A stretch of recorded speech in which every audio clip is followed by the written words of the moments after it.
Ikhtiar damai untuk Papua.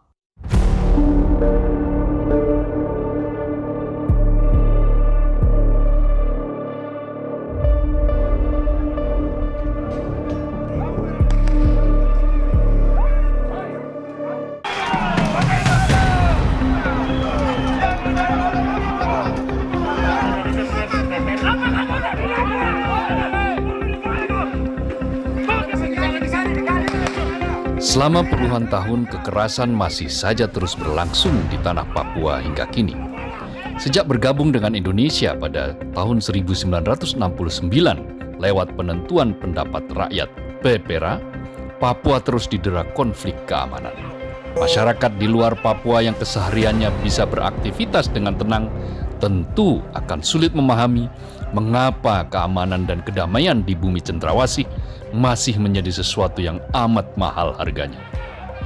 Terkini, laporan dari Kementerian Hak Asasi Manusia, ada sebanyak 124.931 warga Kabupaten Puncak di Papua Tengah terpaksa mengungsi karena konflik sosial terus merebak.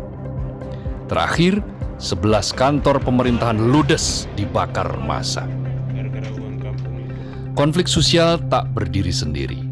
Sebelumnya, kontak senjata dan operasi pengejaran yang dilakukan aparat keamanan terhadap kelompok bersenjata menjadi sesuatu yang akrab di telinga masyarakat.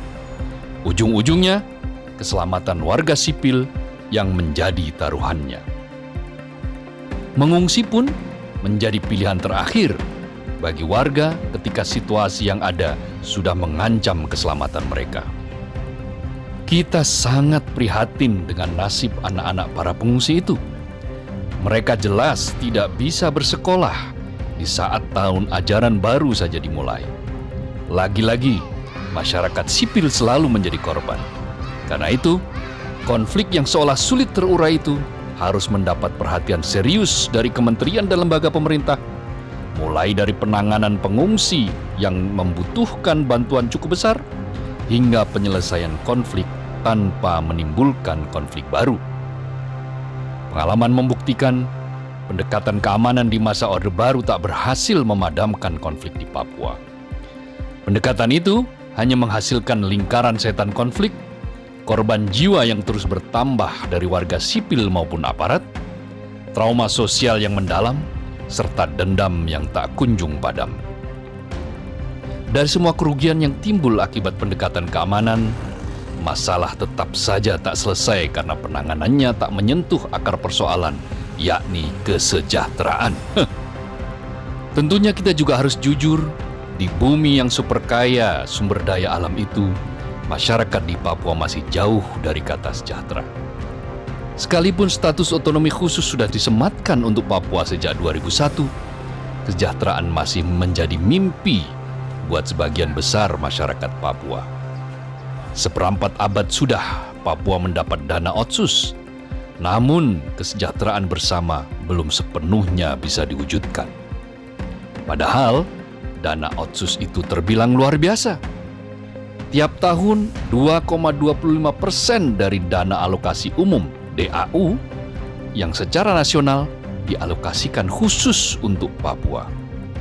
Dan jangan lupa, nilainya pun terus meningkat tiap tahun. Tahun ini saja 12,16 triliun rupiah digelontorkan pusat untuk masyarakat Papua. Publik berhak mengetahui kemana saja dana otsus itu mengalir. Sebab faktanya sebagian besar masyarakat tetap diimpit kemiskinan. Hal itu tentu saja memantik ketidakpuasan masyarakat.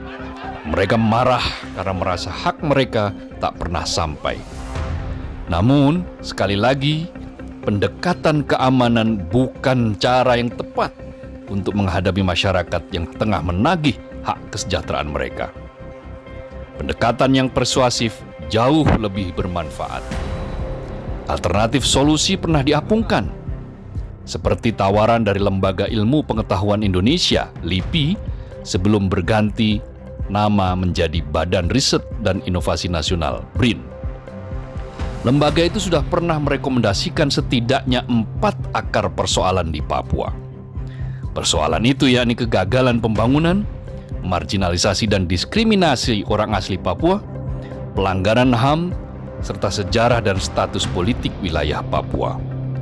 Semua akar itu tentu harus segera dituntaskan oleh pemerintah. Tentunya pula, tak ada satupun dari semua persoalan itu yang membutuhkan kekerasan atau bahkan senjata api sebagai caranya. Pemerintah harus menyelesaikannya dengan cara yang beradab, cara yang diamanatkan para pendiri bangsa saat negeri ini diproklamasikan 81 tahun silam, yakni dialog yang setara sesama anak bangsa secara bermartabat.